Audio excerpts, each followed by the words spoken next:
चल रहा है श्री बृहद भागवतामृतम द्वितीय खंड प्रथम भाग द्वितीय अध्याय। इसमें जो प्रश्न चल रहा है वही चल रहा है प्रत्यक्ष दर्शन और ध्यान में दर्शन। प्रत्यक्ष दर्शन, ध्यान में दर्शन। तो कल यहां सिद्ध किया कि इस संसार में संभव नहीं है कि अपने ध्यान में ही हम किसी को देखें, उसको स्पर्श भी करें, उसे बातचीत भी करें। इस जगत में संभव नहीं है। तो ब्रह्मा जी ने अपने हृदय में ही, ध्यान में ही देखा भगवान प्रकट हुए, उनका हाथ पकड़ कर अपने वैकुंठ लोक का दर्शन कराया,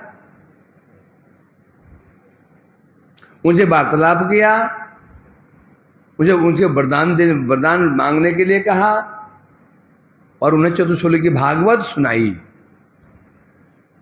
ये ध्यान में संभव है क्या? ये ध्यान में संभव है? ये नहीं, पर हुआ। कैसे हुआ? करुणा शक्तिया। भगवान की करुणा शक्ति से भगवान के लिए असंभव कुछ भी नहीं है। तो इसलिए कह रहे हैं जो कोई प्रश्न कर सकता है कि कौन कह रहे हैं ये पिपलाइन मानो गोप कुमार ने कहा ये कैसे हो सकता है ऋषिवर्य की ध्यान में मूल प्रसंग क्या है? क्वेश्चन क्या है? क्वेश्चन है में क्या प्रश्न चिन्ह है? क्या शंका है? ये विजय कैसे लगा? पानी पीने का क्या? ये पीछे कौन है? गोविंद। गोविंद आगे आजा, तू मेरा धुंधुकारी प्रधान। तो चलो देखो मेरे उद्दीपना होता कथा करने का। और पीछे बैठेगा, आगे बैठ जा। हाँ आगे, हाँ शाबाश, वेरी गुड। मेरे सामने ये ना डिएक्टिव हो जाता है, मैं जहां उठूंगा ना यहां से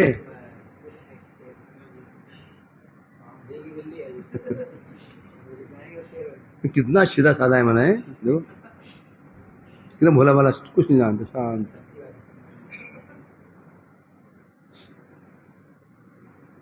तो यहां प्रसंग ये उठा है, ध्यान में जो दर्शन होता है और प्रत्यक्ष दर्शन होता है, दोनों में अंतर क्या है? क्या दोनों में अंतर है कि नहीं?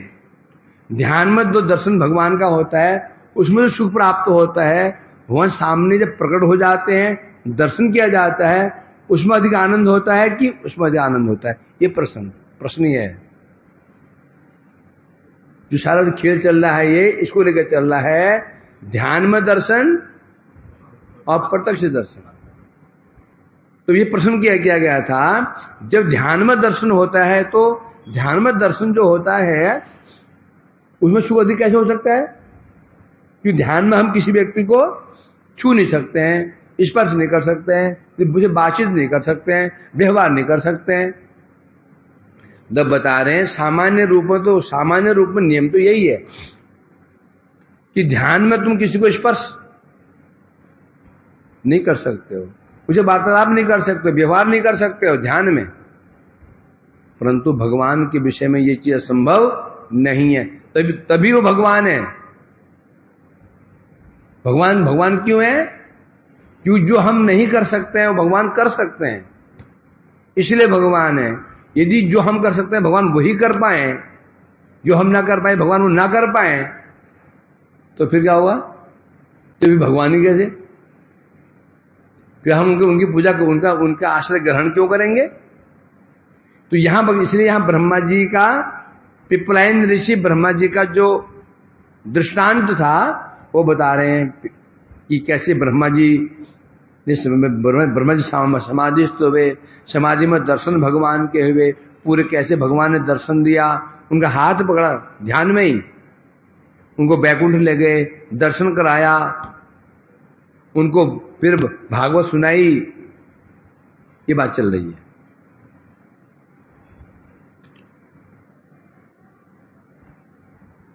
और क्या बोला था? हे ब्रह्मा जी, आप शोक मत करो। क्या कहा था उन्होंने?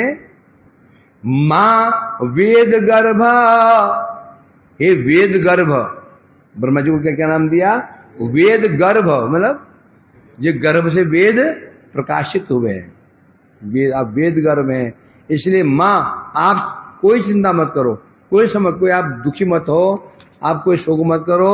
मैं तुम्हारे प्रति अति, तुम्हारी स्तुति से मैं संतुष्ट हुआ हूं, तुम्हारा मंगल हो। तुम जिस चीज के लिए प्रार्थना कर रहे हो, ब्रह्मा जी की प्रार्थना क्या किस लिए थी? सृष्टि करने के लिए। जिस उद्देश्य से मेरा अवतार, मेरा ये जन्म हुआ है, मेरा वो जन्म सफल हो जाए, अर्थात मैं सृष्टि कर पाऊं।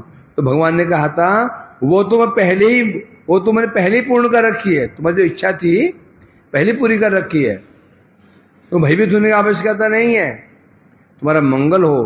तो ये इसके उदाहरण है। किसके उदाहरण है? कि ध्यान में भी भगवान के साथ वार्तालाप हो सकता है, आदान प्रदान हो सकता है। तो जो सुख प्रत्यक्ष होता है वैसा सुख ध्यान में प्राप्त हो सकता है, ये दिखा रहे हैं यहां पे। ये कल हो गया, आगे बढ़ते हैं। साक्षात दर्शनमप्यस्य भक्ता नामेव हर्षदम कंस दुर्योधनादीनाम भय दोषादिनोच्यते। अब बता रहे हैं, एक तरफ तो ये भाव है ध्यान में दर्शन किया जाए आनंद मिल भी सकता है, दूसरी बात है कि सामने दर्शन करने पर आनंद नहीं भी मिल सकता है। भगवान का साक्षात दर्शन करने पर भी आनंद नहीं भी मिल सकता है। उदाहरण दे रहे हैं, साक्षात दर्शन अप्यस्य भक्तनामे हर्षदम। जो साक्षात दर्शन होता है, साक्षात दर्शन, उससे आनंद किसको होगा? भक्ता नामेव। कोई ये ना समझ ले भगवान का साक्षात दर्शन करने से सबको आनंद मिलेगा। हृदय में उनका ध्यान करने से आनंद सबको मिलेगा, परंतु सब हृदय में ध्यान कर ही नहीं पाएंगे। हृदय में ध्यान किसका होगा? किसका होगा? चित्त निर्मल शुद्ध हो सकता है, तो ध्यान में, तो हृदय में ध्यान सबको होगा ही नहीं, और जिसको भी होगा आनंद मिलेगा उसको। अब प्रश्न उठता है,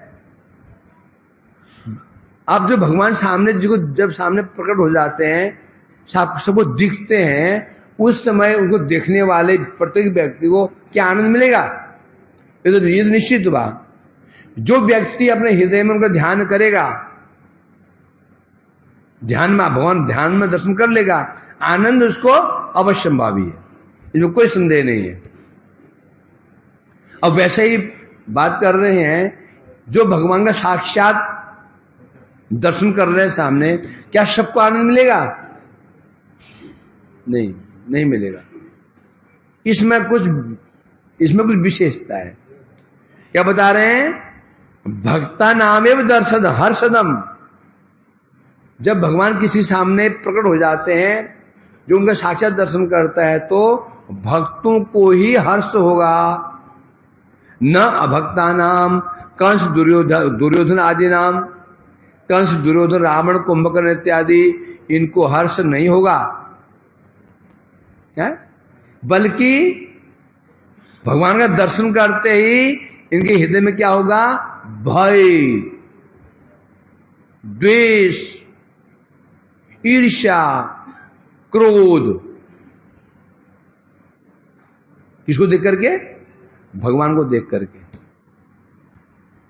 भगवान को देख रहे हैं, जैसे भगवान को देखते ही हृदय में भयभीत हो गए, या क्रोध भड़क गया, या ईर्ष्या भड़क गई। अतः कौन कौन थे वो? कंस, दुर्योधन आदि। जैसे कंस भगवान का नाम सुनता था, नाम सुनते ही क्रोध से उसके हृदय क्रोध से भर जाता था, मुख लाल, आंखें लाल हो जाती थी, मुठियां भिज जाती थी, या फिर भयभीत हो जाता था। दुर्योधन में ऐसे ही, जैसे भगवान का दर्शन करता था, वो कृष्ण का दर्शन करता था, वो क्या सोचता था कि कृष्ण कौन है, कोई मायावी है। तो कृष्ण का दर्शन करके भी दुर्योधन, शकुनी, दुशासन आदि उन्हें आनंद नहीं हुआ, और वहां पर कंस को आनंद नहीं हुआ। राम जी का दर्शन पा करके रावण, कुंभकर्ण, इनको आनंद नहीं हुआ। नरसिंह भगवान का दर्शन करके हिरण्यकशिपु को आनंद नहीं हुआ। न क्रोध और भड़क गया। तो इसलिए कहा जा रहा है, यदि कोई कहे भगवान का साक्षात दर्शन ही सुख देने वाला है, कोई प्रश्न कर दे, मानो गोपवान ने कहा, हे ऋषिवर, मैं तो ये जानता हूं साक्षात दर्शन ही सुख देने वाला है। तो कह रहे हैं, पहली बात तो साक्षात दर्शन यदि सुख मिल भी रहा है, उसमें भी कारण क्या है, ध्यान। जब दर्शन कर रहे हैं, किसी वस्तु का दर्शन करते हैं, जिसे हम घड़ी देख रहे हैं, घड़ी सामने जरूर है, वो हृदय अब मन में भी आई हो। यदि वो घड़ी की छवि हृदय में नहीं है, घड़ी को आप नहीं देखोगे। आनंद क्या बोला, क्या समझा? घड़ी सामने खड़ी हुई है, लगी टंगी हुई है, घड़ी को देख रहे हैं, कोई छवि हमारे हृदय में नहीं है, तो आप उसको देखते हुए भी नहीं देखोगे। जब हम उस वस्तु को देख रहे हैं, हमारा मन उसमें क्या है, मन क्या है, आविष्ट है। जिस वस्तु को हम देखते हैं उसकी छवि मन में भी रहती है, तब दिखेगा वो। यदि मन कहीं और है, फिर क्या होगा, दर्शन नहीं होगा। तो इसलिए कह रहे हैं यहां पर, और फिर बड़ी बात क्या है, भगवान का साक्षात दर्शन आनंददायक है, सुखप्रद है, परंतु किसके लिए है, भक्ता नाम, भक्तों के लिए। आगे एव और लग गया, भक्तों के लिए ही। बोले भक्तों के लिए बोलते ना, तो थोड़ा सा कुछ कमी रह जाती। एव लग गया, निश्चयार्थ एव। एव किस अर्थ में होता है, निश्चय, दृढ़ता के लिए, अर्थात भक्तों को ही आनंद होगा, अभक्तों को, अर्थात क्या बता रहे, भक्तों को आनंद होगा, तो यहां से क्या झलक रहा है, अभक्तों को नहीं होगा। मानो उन्हें पूछा, तुमने इसका अनुमान कैसे लगा लिया कि भगवान का साक्षात दर्शन करके भक्तों को आनंद होगा, अभक्तों को आनंद नहीं होगा? तुम ऐसे कह रहे हो, कोई एग्जाम्पल है, उदाहरण है कि भगवान का दर्शन करके भी किसी को आनंद ना हुआ हो? उदाहरण कोई है? तब यहां उदाहरण दे रहे हैं, है ना। कौन उदाहरण है इसके, एग्जाम्पल कौन है? कंस, दुर्योधन आदि कहने से दुर्योधन, दुशासन, शकुनी, जितने भी हैं असुर प्रवृत्ति के लोग, सब इसके उदाहरण हैं। कैसे? भगवान का साक्षात दर्शन करके कंस के हृदय में भय उत्पन्न हो जाता। जैसे कंस रात को सो रहे हैं, जैसे कृष्ण का दर्शन तो दूर की बात है, जैसे कृष्ण का स्मरण होता था, भय के मारे बैठ जाता था। पानी पी रहा है, उसमें कृष्ण की छवि, हाथ से वो गिलास को नीचे पटक दिया करता था। खाना खाने बैठा है, वो कृष्ण की छवि उसमें, और वो खाना इतना भयभीत रहता था। और दुर्योधन, इनमें द्वेष भगवान के प्रति, इन्हें आनंद नहीं हुआ। इसी प्रकार से कंस दुर्योधन की भांति, मधु, कैटव, कालनेमी, जो शुरू है ना, मधु कैटव, ये इनकी कहानी क्या है? ये इनकी उत्पत्ति ब्रह्मा से ही हुई थी। ब्रह्मा से उत्पन्न हुए और ब्रह्मा जी को खाने के लिए बड़े भूख लगी थी, क्या खाएं? तो भगवान ब्रह्मा ने पुकारा, भगवान प्रकट हो गए, युद्ध चला, घोर युद्ध चला, तब इनका बढ़ गया मधु, तब भगवान का नाम क्या बढ़ गया? मध्वरी, कैटभारी, मध्वारी नाम पड़ गया। तो ये कह रहे हैं मधु, कैटभ, कालनेमी आदि जो असुर थे, भगवान का दर्शन करके भी उनके हृदय में आनंद तो क्या होगा? द्वेष, भय, क्रोध, ईर्ष्या होती थी, उन्हें आनंद नहीं हुआ। आदि कहने से यहां पर शोक आदि भी। अब भगवान तो भगवान ही है, उनका दर्शन करके भी, दर्शन बहुत दूर की बात है, तो और आगे बढ़ जाएं तो पूतना ने तो भगवान को गोदी में ले लिया था, स्तन निकाल के मुख में दे दिया था, और भगवान बड़े प्रेम से स्तन चूस भी रहे थे, पान भी कर रहे थे। पुतना को कोई प्रभाव पड़ा? आनंद हुआ? सोचो ना, एक स्त्री जिसका घोर शत्रु पड़ोसी है, उसका बच्चा, छोटा सा बच्चा 2-3 1 साल का, 5-7 महीने का बच्चा उसके सामने आ जाए ना, उसको हानि नहीं पहुंचा पाएगी। ये तो डायन नहीं है, स्त्री है, तो उसको नहीं मार पाएगी। वो रो रहा है, बरात में तो रो रहा है, अवश्य गोदी में ले बिना मानेंगे नहीं। हो रो रहा है, चिल्ला रहा है, माँ किसी काम से बाहर चले गई है, और आंगन में, गांव में तो ऐसे होता है, माँ चलो पाले में झुला दिया, काम कर निकल गई। उसने आवाज सुनी, बहुत देर तक आवाज सुनी, क्या करेगी वो? दुश्मनी भूल करके गेट खोल के अंदर आ जाएगी, गोदी में लगी। अब सामान्य बच्चा और साक्षात कृष्ण भगवान, सोचो उसमें कृष्ण का स्वरूप कितना सुंदर होगा।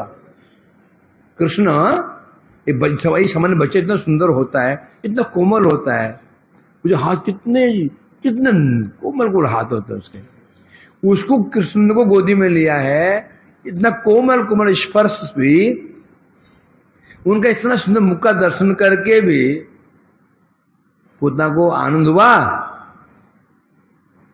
नहीं हुआ, बल्कि क्रोध और बढ़ गया। इसी ने यही मेरे भाई का शत्रु है, यही शत्रु है, अब तो मैं इसको चबाऊंगी, इसको मैं कच्चे खा जाऊंगी। उल्टा हो रहा है। तो यहां इसे कहा जा रहा है परानंद घनम श्रीमात् सर्वेन्द्र गुणानांजनम नारायणस्य रूपम तत् साक्षात् संपश्यतामपि मधुकैट मुख्यानाम असुराणाम दुरात्मनाम नलीनो दुष्ट भावो अपि सर्व पीड़ा करो ही। क्या बता रहे हैं? परानंद घनम श्रीमत, नारायण कैसे हैं? श्रीमत, नारायण श्रीमान नारायण है,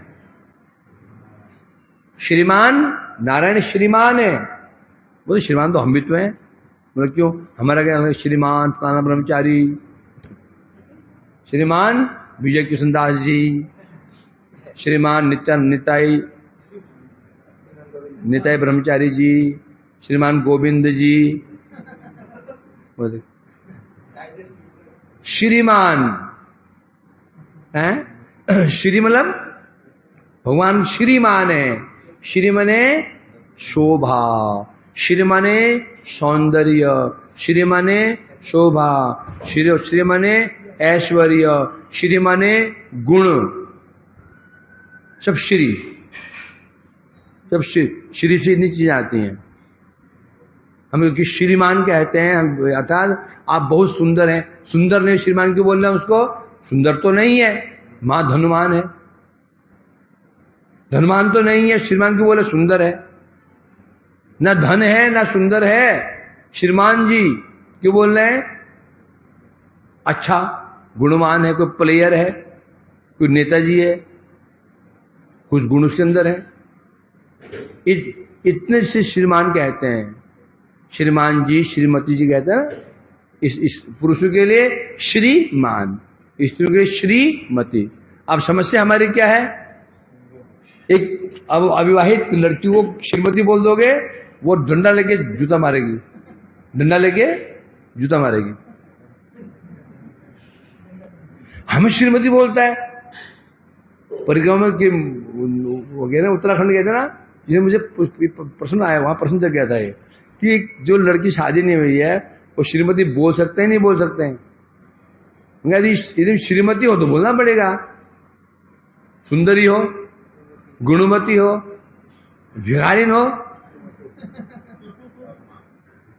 हो, कालीकुलूटी हो, गुण कोई है नहीं है तो क्यों बोलेंगे श्रीमती जी? क्या बोलेंगे? अश्रीमती जी। तो कोई गुण तुम्हारे अंदर हो गए, सुंदर होगी, गुण होंगे, ऐश्वर्य होगा, धन श्रीमती बोला जाएगा। गुण है नहीं, सौंदर्य है नहीं, पैसा है नहीं, तो श्रीमती क्यों बोलेंगे उसको? कोई धारणा बन गई है, जो इसी शादीशुदा है उसको ही श्रीमती जी बोला जाएगा। तो फिर पुरुष को क्यों ना, शादी वाले पुरुष को श्रीमान क्यों ना बोले? जिस पुरुष की शादी हो चुकी है श्रीमान, उनकी शादी लगना चाहिए नहीं। श्रीमान शब्द का श्री का अर्थ होता है ऐश्वर्य, सौंदर्य, गुण, रूप, सब चीज को लेकर श्री कहते हैं। भगवान कैसे हैं? श्रीमन नारायण, अर्थात असीम शोभा से युक्त। भगवान की शोभा किन प्रकार से होती है? नाम से होती है, रूप से होती है, गुण से होती है, क्रियाओं से होती है, परिकरों से होती है। किसी शोभा इन प्रकार से होती है। एक तो नाम बड़ा सुंदर है, दूसरा रूप से होती है, तीसरा गुणों से शोभा होती है, चौथा वो कौन से कार्य, क्या कार्य कर रहा है, कैसे कार्य करता है, शोभा होती है। और भी शोभा होती है उसके किस परिवार से है, परिवार में कौन कौन है इसके, इनसे की व्यक्ति शोभा, कोई इतने व्यक्ति शोभा होती, इन प्रकार शोभा होती है। अब भगवान में सब टॉप है। नाम में टॉपर है भगवान, नारायण है। नाम कैसा है उनका? नाम कैसा भगवान का? भगवान का नाम भगवान से अधिक कृपालु है। भगवान कृपालु कि नाम कृपालु? वाच्य वाचक मृत्यु देती भव तो नाम स्वरूप दयम पूर्वास्मात् परमे भवंत करुणो तत्राभिजानी में। क्या है? यह तस्वीर प्राणी व प्राणी समन्ता दवे दास निपास सोपे सदानम भुजती। कहा श्लोक कहां का है ये? नामष्ट का श्लोक है ये। कौन लिखा है इसको? रूहबाज जी कह रहे हैं, हे नाम प्रभु आपके दो स्वरूप है, वाच्य वाचु इत्युदेति स्वरूप द्वयम। आपके दो स्वरूप हैं, एक आपका विग्रह स्वरूप है, एक नाम स्वरूप है। दो स्वरूप है जगत में, दो स्वरूप प्रकाशित हैं।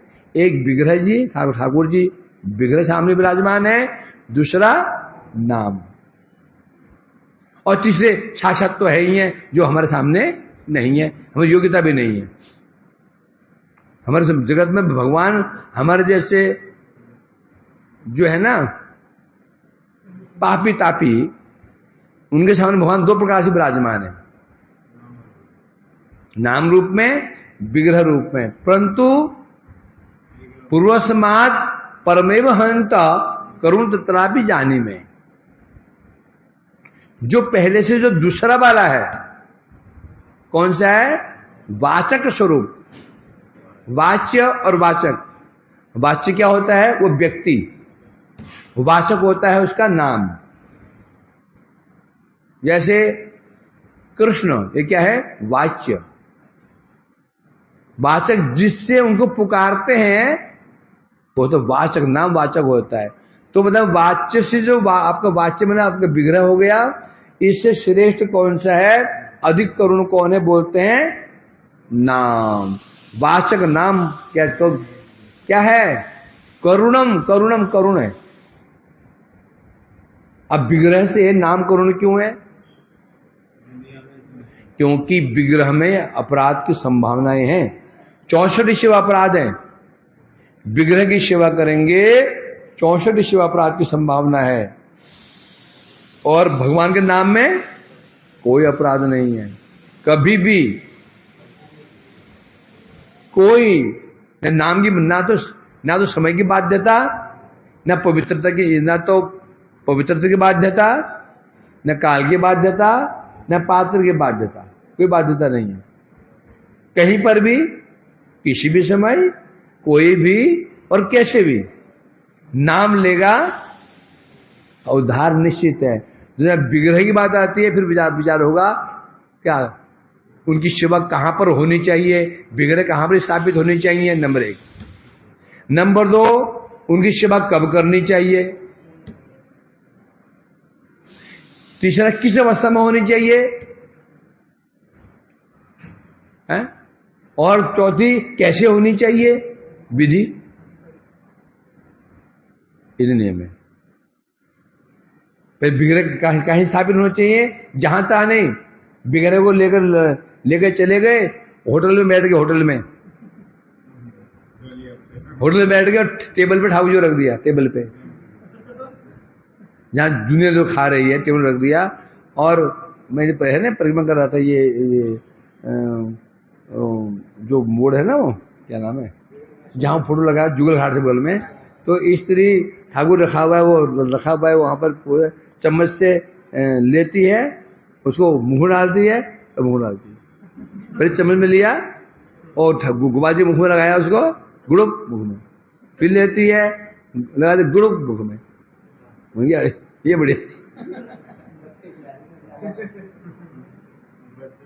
ये हाल है। तो आप बता रहे हैं विग्रह जो शिवा कहां पर करेंगे, जहां तक करेंगे क्या, स्थान पवित्र होना चाहिए, स्थान की बाध्यता। फिर कब करनी चाहिए, ब्रह्म मुहूर्त से पहले ठाकुर जी को स्पर्श भी नहीं करना चाहिए। बहुत दूर की बात है।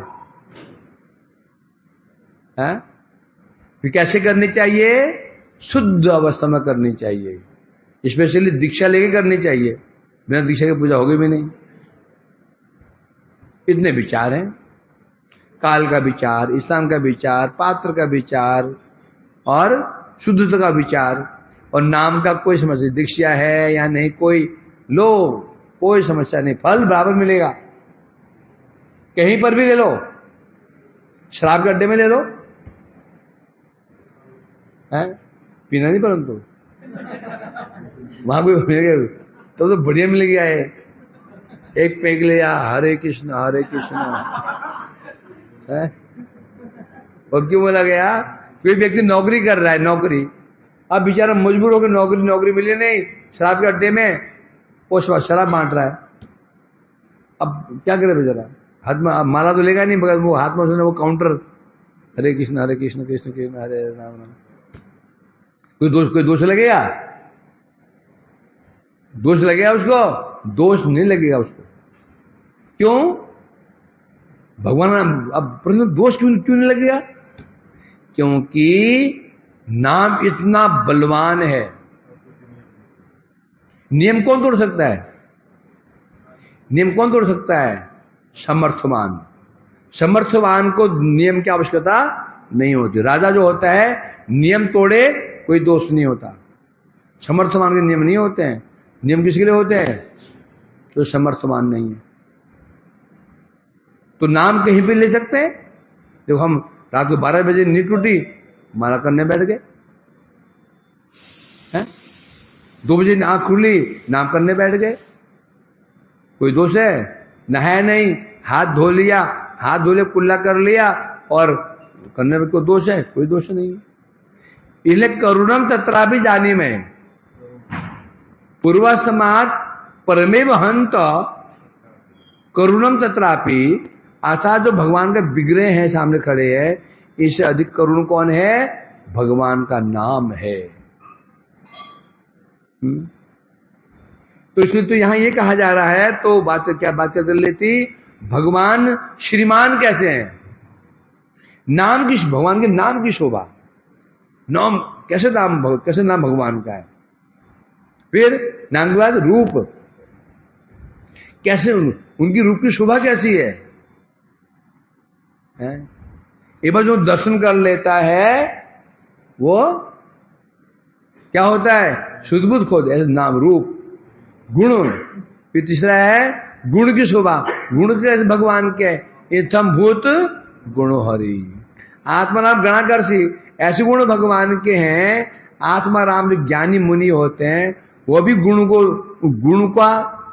का अनुभव करते हैं। तो ज्ञान को फेंक करके, योग ज्ञान को फेंक करके भागे भागे चले आते। कौन बोला ये? सुखदेव को समझने क्या कहा? परनिष्ठ न्यायगुण ने उत्तम श्लोक ले लिया गृहित चेतर राजर से, इत्थम्भूत गुणहरि कहा था ना।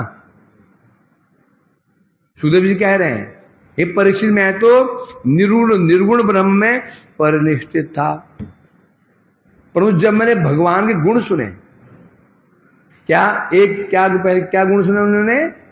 उनके सौंदर्य का गुण, दूसरा गुण, सौंदर्य की शोभा और गुण की शोभा सुनी तो मेरा चित्त हरण हो गया, कहा उन्होंने।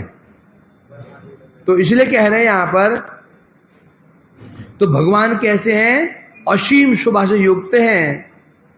उनका लावण्य, उनका माधुर्य आदि गुण दर्शनकारी जो इंद्रियों व्यक्ति को सुख में निमग्न कर देते हैं। जो व्यक्ति भगवान का दर्शन करता है, उनकी आवाज सुनता है, उनकी सेवा करता है, वो सुख सागर में डूब जाता है।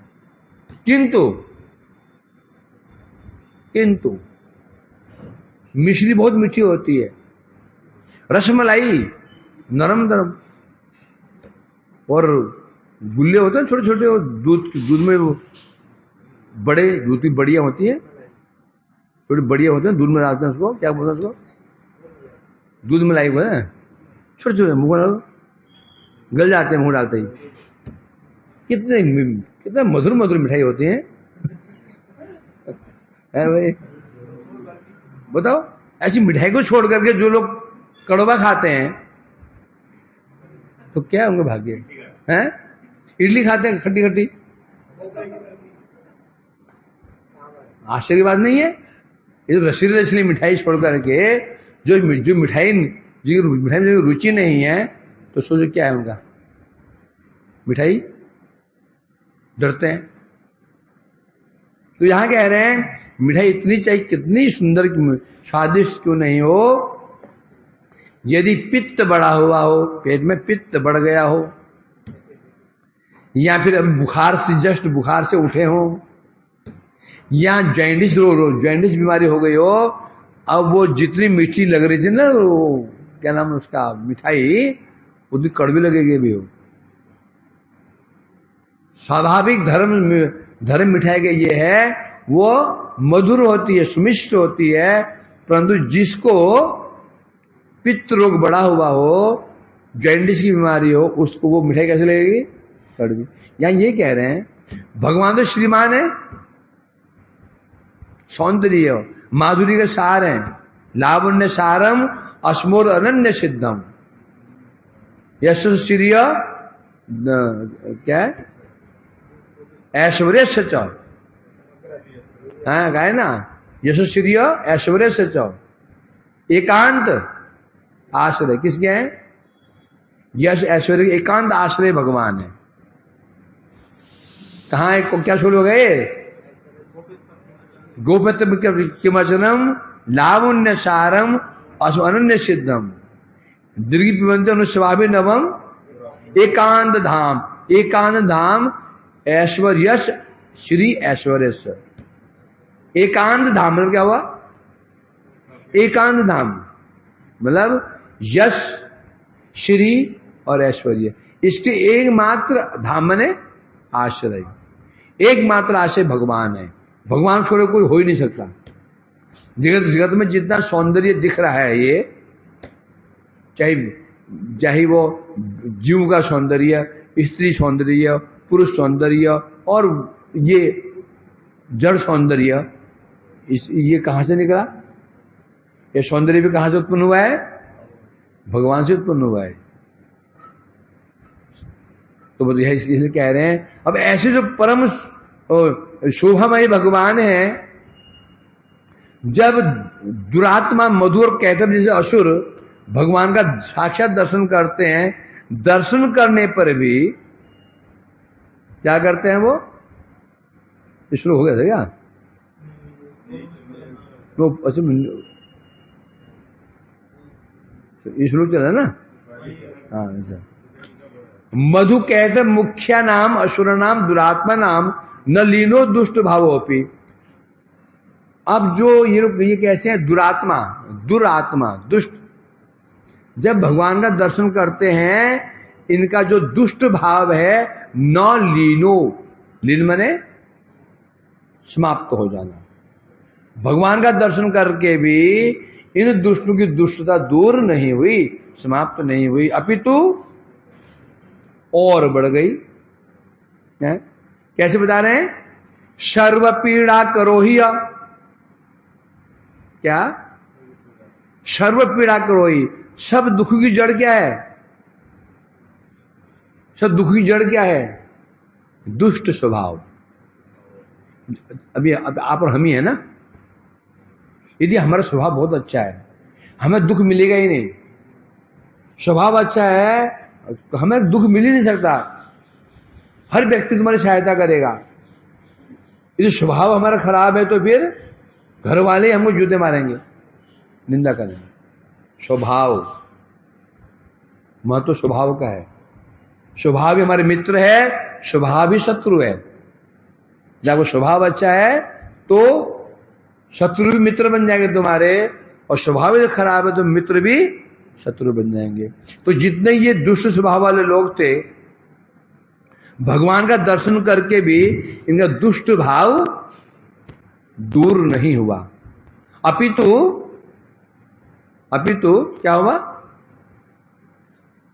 उनका दुष्ट भाव और बढ़ गया है। बोला सांप को दूध पिलाओ तो क्या होता है मालूम है? वो दूध पीने से सांप का जहर और बढ़ जाता है। सांप को दूध पिलाओ, उसे जहर और तीव्र हो जाता है।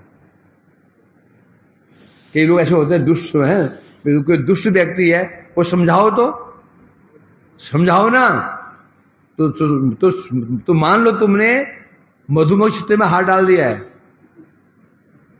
दुष्ट व्यक्ति को समझाने जाऊंगा तो अब तुम्हारी खैर नहीं। तुम समझाने गए, अब तुम्हारी खैर नहीं, मानो तुम्हें छत्ते पर पत्थर मार दिया है। वो समझाने जो उल्टा रिएक्शन होता है। हाँ नहीं है। जूते खाते खाते हरिहर पूछा, स्वभाव तो मेरा हाथ में नहीं बदलना, जूते खाते रहो। जूते खाते खाते खाते खाते कभी तो बुद्धि आएगी।